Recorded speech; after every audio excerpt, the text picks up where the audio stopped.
পর্দানশীনা মা ও বোনেরা, আল্লাহ নবী তার নবী রাহমাতাল লিল আলামিন জানালেন, ও মাসাবিনা, আল্লাহ পাক আল্লাহ তাআলা ওই সময় মুসলমানরা দোয়া করবে, অথচ তাদের দোয়া আমার আল্লাহ কবুল করবেন না। তার কারণ হলো তারা হারামের সঙ্গে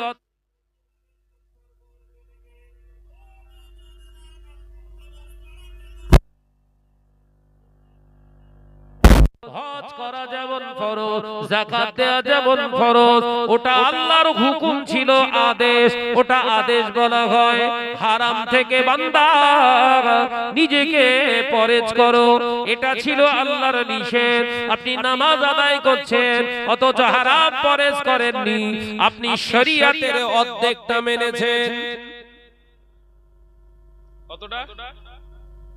অর্ধেক। শরিয়াত হলো আদেশ আর নিষেধ, দুটো মিলে শরিয়াত। বলুন সুবহানাল্লাহ। এই জোরে হলো না? ভালো করে বুঝলেন? আদেশ আর নিষেধ এই দুটোর সংমিশ্রণে হলো এক, এর নাম হচ্ছে শরিয়াত। একবার জোরে বলুন। আপনি নামাজ পড়ছেন, শরিয়াত মনে করছেন বিরাট মানছি, কিন্তু নামাজ পড়া তার জন্য ফরজ যার ঈমান থাকবে।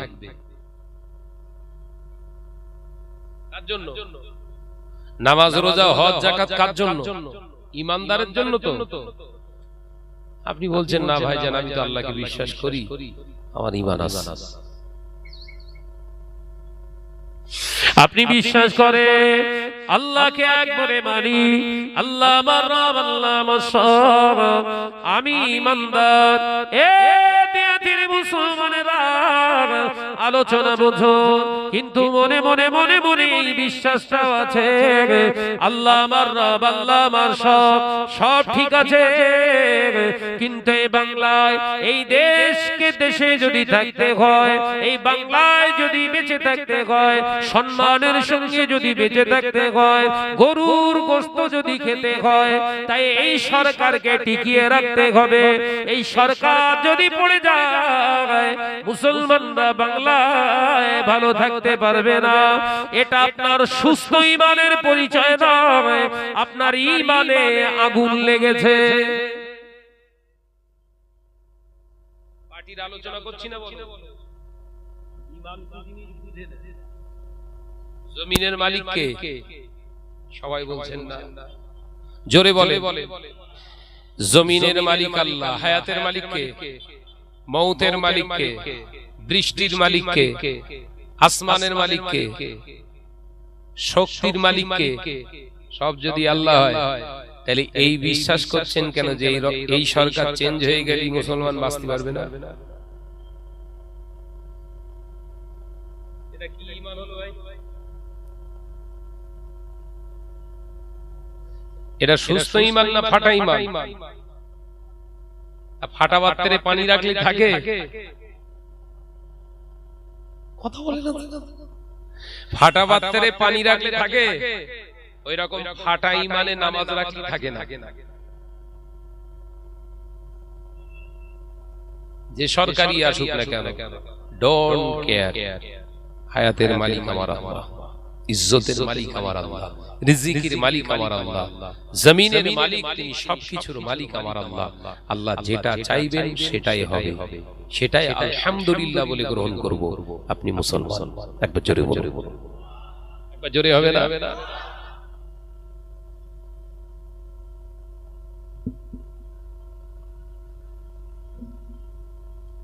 ইংরেজদের আমলে তো ভোট ছিল না, ছিল? তখনকার মুসলমান কেউ বাঁচেনি বোধহয়। কথা বলে। মোগল সাম্রাজ্যে সুলতান, এসব যুগ, বড় বড় যুগ চলে গেছে, পাঠান যুগ, এই তখন বোধহয় কেউ বেঁচে ছিল না বোধহয়, নাকি? এইসব হাইব্রিড কথাবার্তা বলা বন্ধ করো।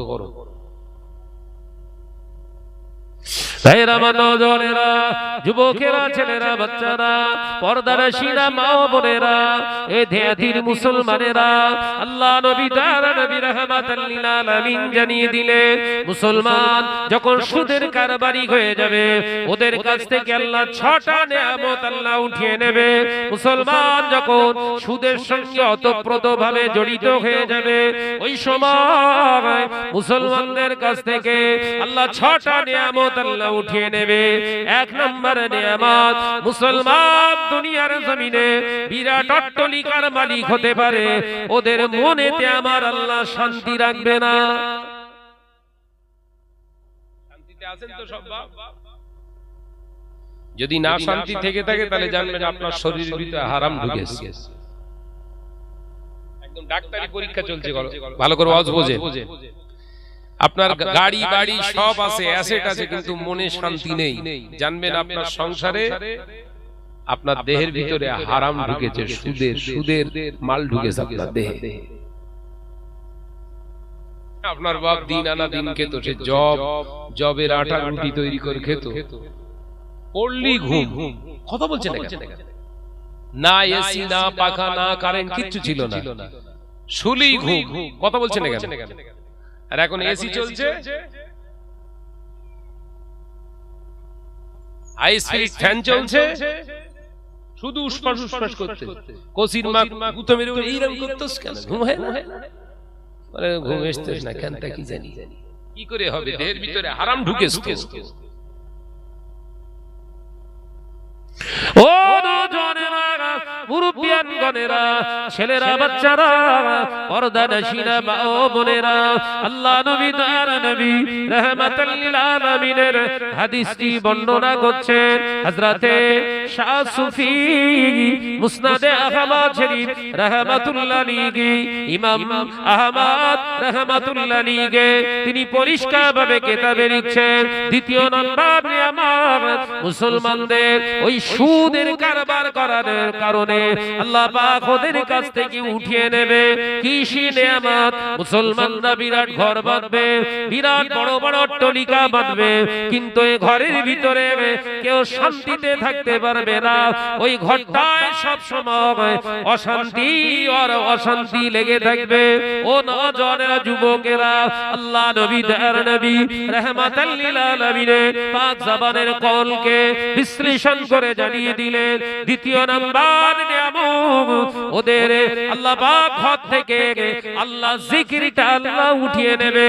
মুসলমানের ঘর থাকবে, আলিশান ঘর থাকবে, বিরাট অট্টালিকার তারা মালিক হবে, কিন্তু এই অট্টালিকার ভিতর থেকে আল্লাহর জিকির আর পাওয়া যাবে না।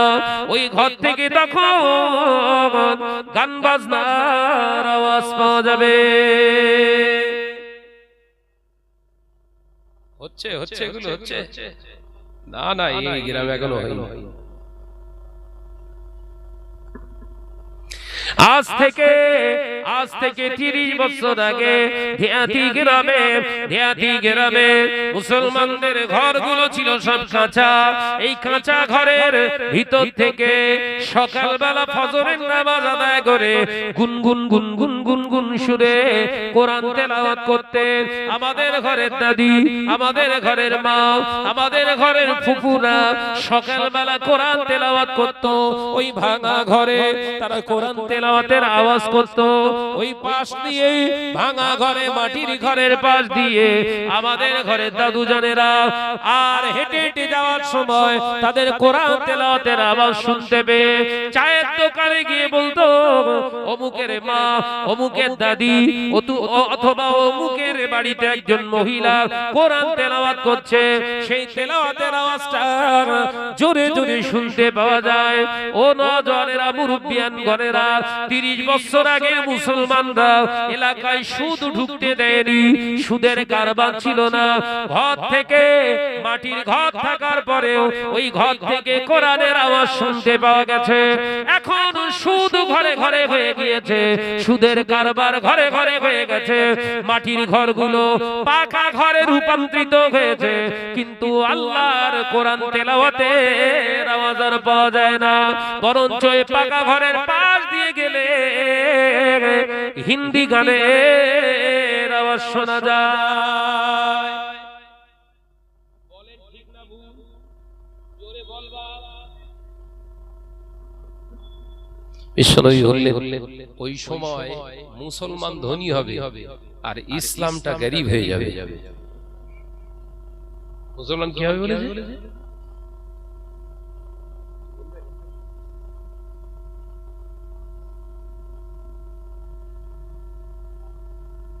আলোচনা শুনছেন না? পরে মুসলমান গরিব, ইসলাম কখন ছিল সেটা? 30 বছর আগে। মুসলমান গরিব, ইসলাম বড় লোক। এখন মুসলমান গরিব, ইসলাম গরিব। হ্যাঁ, মুসলমান ধনী, ইসলাম গরিব হয়ে গেছে। উল্টো।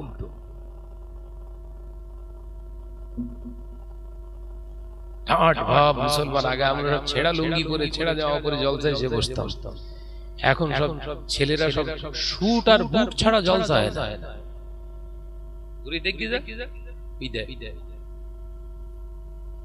তুই দেখ আমার তো মিলা ওই বাজারে যে কটা ঘুরতেছে ও দেখি যে একটাও লুঙ্গি পরে ঘুরছে না। লুঙ্গি পরে আসলে জলসা কবুলই হবে। টার্গেট কি? ও তো বাগান ঠেলবে। কথা বলতে নাকি?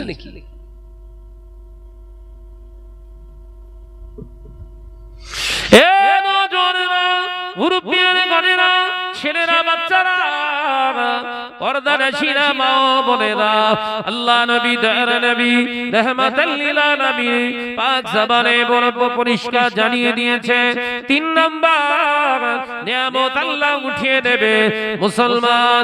ওই সময় দেখতে পাওয়া যাবে যারা সুদের কারবারি হবে, যারা সুদের লেনদেনকারী হবে, ওদের ঘরের মা, ওদের ঘরের বোন, ওদের ঘরে বিবি, ওদের ঘরের মেয়েদের, ওদের ঘরের ছেলেদের ভিতরে লজ্জা বলে আর কিছু থাকবে না। ও বাবা সাহাবীরা, ওই সময় একজন পুরুষকে ঘিরে 20 জন নারী এক জায়গায় বসে হাসি মজাক করবে। হচ্ছে না এখন? প্রত্যেক সপ্তাহে যে ষাঁড় আসে কটা? বন্ধন গ্রুপের ষাঁড় কটা আসে? একটা। ওরে ঘিরে কজন বসে? 1447 বছর আগেকার কথা। 1447 বছর আগেকার কথা। 2026 আয়নার মতো পরিষ্কার। আনসাদাত ইয়া রাসূলুল্লাহ, বারহাকা সত্য। একটা জোরে বলে, একবার জোরে বলে। একজন ষাঁড়কে ঘিরে বিন্দাস গল্প করছে।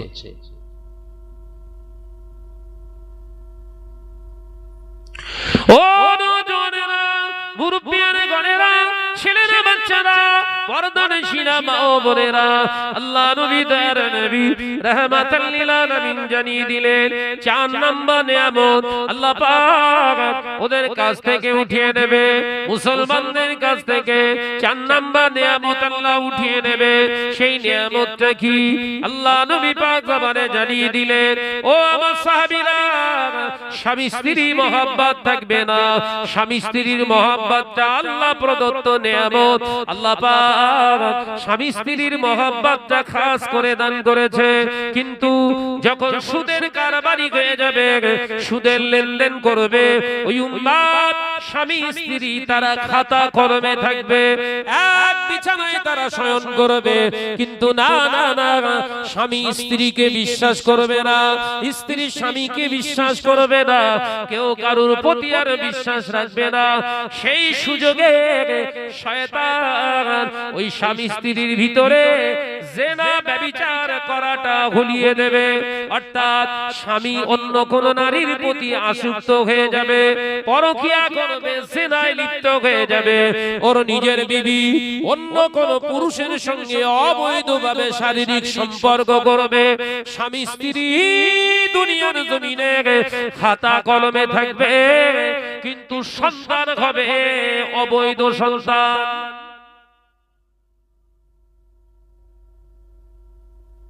হালাল সন্তানের জন্ম কমে যাবে। বিশ্বনবী বললেন, যখন দুনিয়ায় হারাম সন্তানের জন্ম বেড়ে যাবে, আমার ইসলামটা তখন গরীব হয়ে যাবে। বিভিন্ন কৌশলে এখন হারাম সন্তান উৎপাদন করা হচ্ছে, জন্ম দেওয়া হচ্ছে বিভিন্ন কৌশলে। এ বললি সারা রাত শেষ হয়ে যাবে, দুটো একটা উদাহরণ দেই, নইলে বুঝতে পারবেন না। বলবো ক্লিয়ার হয়ে যাক, অন্তত ৮০ আর না ৮০ অন্তত জন্মের খাওয়ান খাইয়ে রেখে যায়।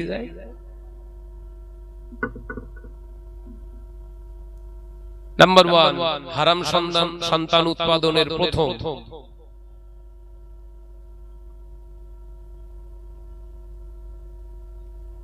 গান বাজনা শুনেছেন, রাত্রে একই বিছানায় স্বামী স্ত্রী শুয়ে আছে,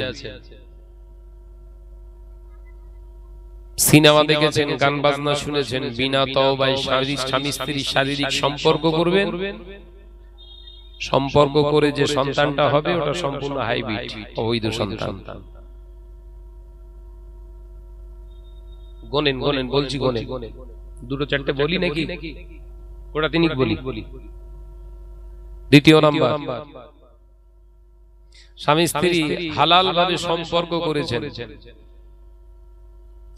ফজরের ওয়াক্তে মুয়াজ্জিন আযান দিয়েছে, আযান শুনেছেন, গোসল করেন, নাপাক গায়ে শুয়েছেন, ফজরের নামাজ কাজা করেছেন, ওই মেলামেশায় যে সন্তানটা হলো ওটাও হারাম সন্তান।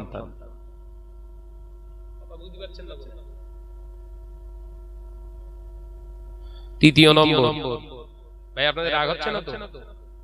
রাগ হচ্ছে না? তা ভালো। তৃতীয় নম্বর, হারাম সন্তানের উৎপাদন, হারাম খানা খেয়েছে,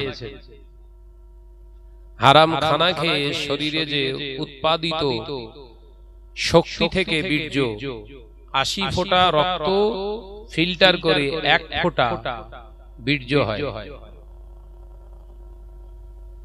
খাবার খেলেই তো গায়ে রক্ত হয়, রক্ত থেকেই বীর্য হয়, আর বীর্য থেকে সন্তান হয়। অর্থাৎ খানা হারাম খেয়ে যদি স্ত্রীর সঙ্গে আপনি শারীরিক সম্পর্ক করেন, যে সন্তানটা জন্মাবে ওটাও হলো হারাম সন্তান।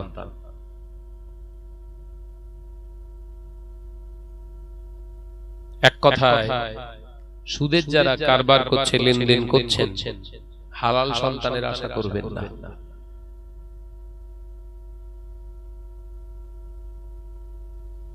এবার বুঝে দেখুন আপনি আসন্ন নকল। এই মুস্তান, এই কোম্পানি, ওখানে কি মাদারে কসাল একদম সজোরে মাজায় মারতে হবে, সব পেড়ে ফেলতে হবে একদম মেরে। জলসা এখানে হচ্ছে, আর ওখানে দাঁড়িয়ে দাঁড়িয়ে গল্প করছে। মুহাব্বতের সঙ্গে দরুদ আল্লাহুম্মা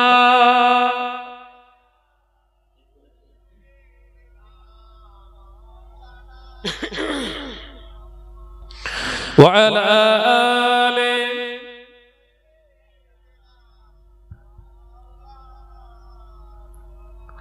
সালাম তোমাকে হাজারো সালাম, হে আমার নবী আকরাম, সালাম তোমাকে হাজারো সালাম, হে আমার নবী আকরাম, হে আমার নবী আকরাম, হে আমার নবী আকরাম, চিরুন্নত দিন ইসলাম, চিরুন্নত দিন ইসলাম, তোমার সিলায় আমরা পেলাম। যদি বলবেন আর একটু জোরে হবে না, আর একটু চিল্লে হবে না। হে আমার নবী আকরাম, হে আমার নবী আকরাম, আল্লাহুম্মা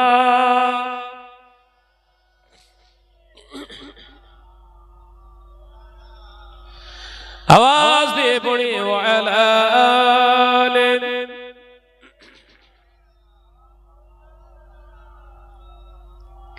पथ खारा नदी गतिरी धाराय, पथ खारा नदी गतिरी धाराय, সুরবিত হয় তোমারি ছোঁয়ায়। জোরে বলবেন না, আর একটু জোরে হবে না। হে আমার নবী আকরাম, হে আমার নবী আকরাম, সালাম তোমাকে হাজারো সালাম। হে আমার নবী আকরাম, আল্লাহুম্মা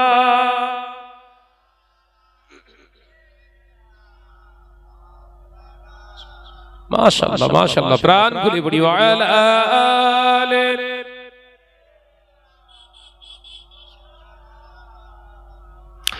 আধারের কালো তোমার আলো, তারারা সকলে পিছু হেঁটে যায়।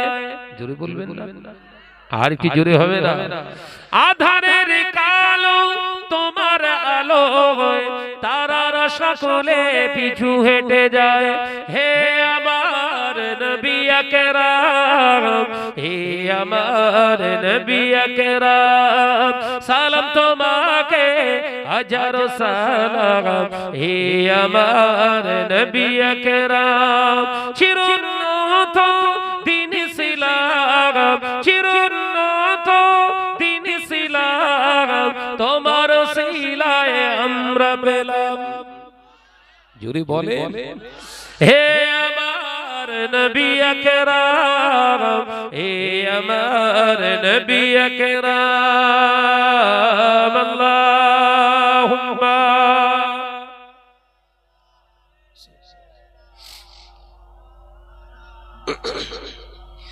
ওয়া আলা আলি।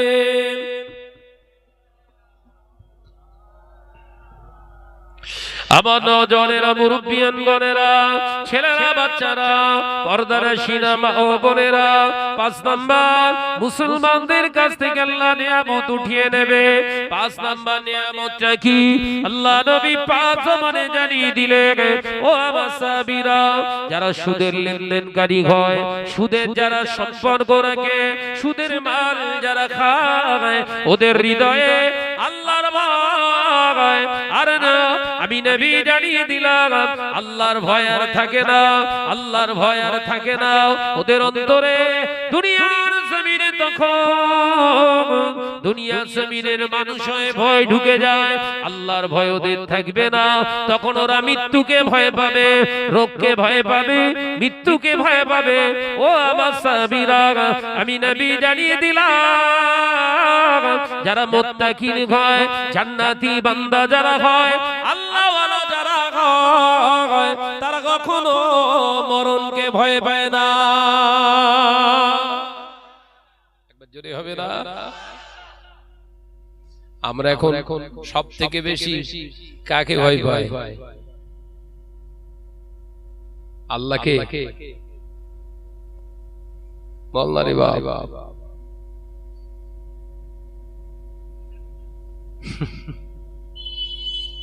দেখেছেন হারামের সাইড এফেক্টের কাজ কিরকম ধরতে পারছেন তো আজ নাকি?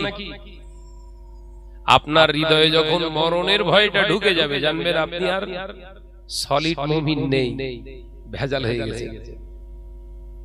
আমি এরকম মুভমেন্টে কথা বলি, মুভমেন্ট নিয়ে কথা বলি, সবাই আমাকে ফোন করে বলে, সারাজ ভাই আপনার ভয় লাগে না? কেন ভয় করবো কেন?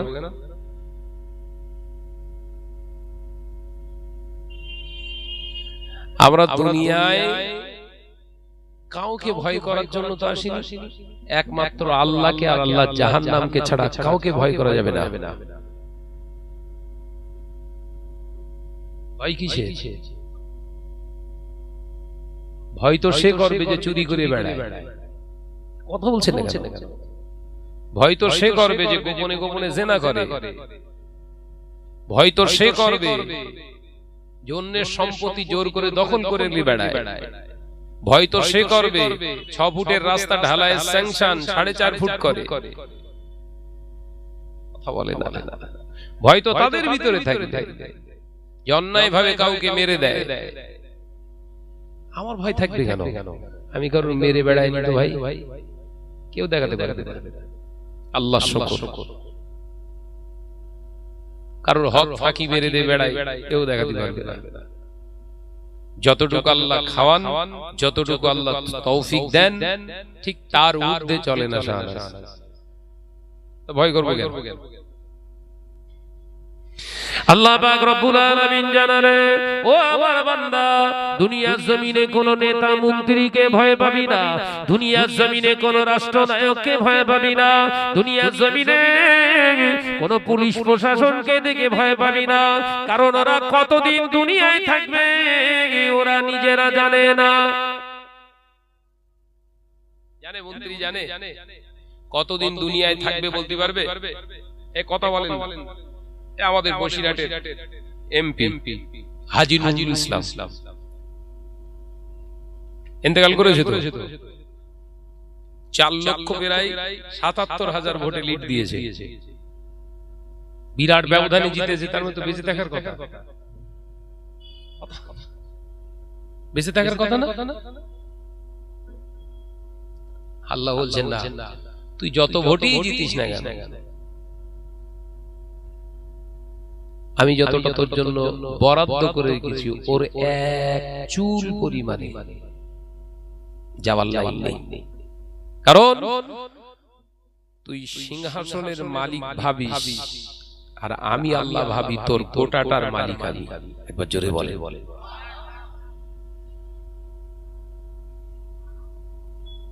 দেখেছেন কোথায় আমরা হাসছি?